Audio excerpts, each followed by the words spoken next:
We're celebrating my daughter's birthday right now, and I was thinking about how people feel special and significant.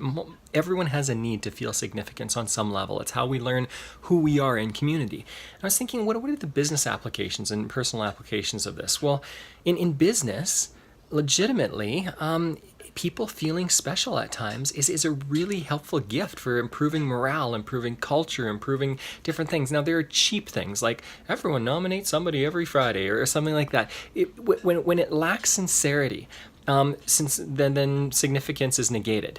This is what I'm going to encourage you to do, okay? In business at home, I'm going to tell you something that we do at our house. What I encourage you to do is give sincere compliments. Sincere praise, sincere gratitude for things. And this is a secret of how you can do this, okay? Very simple to practice this. What you do is pick something about someone that you appreciate and make it very specific. The more specific you are, I appreciated it in this way because it did this for me, or whatever. That's what goes a long way because it's so countercultural, okay? Usually we give people compliments of like, oh, you look really good today. What does that mean?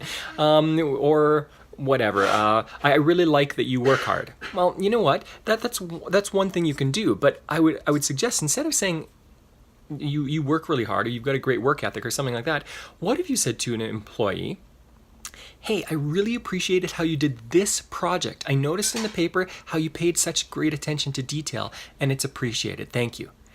That will go so much further because it's a sincere compliment, okay? Versus the trite statements that we make often. At home, don't celebrate somebody once every year. Celebrate people on a consistent basis. Help them feel good. One way we do this, and we've got lots of different ways, we have something called the special plate or the special bowl. And this is a plate or bowl that are simply different than the other plates and bowls in our house, and our servings, and then we hand it out every once in a while. It's not on a consistent basis. It's not every day. It's not at certain times, generally speaking.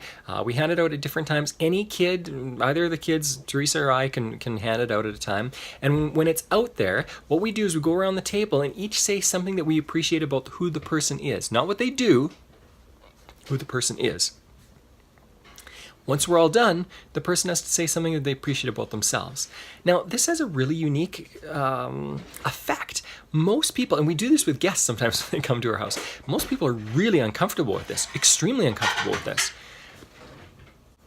People feel uncomfortable talking about themselves, usually because they don't feel very confident in themselves. They struggle to say, hey, yeah, I do something well in a public situation. The more you practice this, and I've done this with businesses, I've done this with colleagues, I've done this with groups of clients, and consistently it's the same. People are uncomfortable, and yet they talk about it afterwards. It's like that had a really significant, profound effect on me. So I encourage you to practice it in whatever way you see fit, but enjoy the process.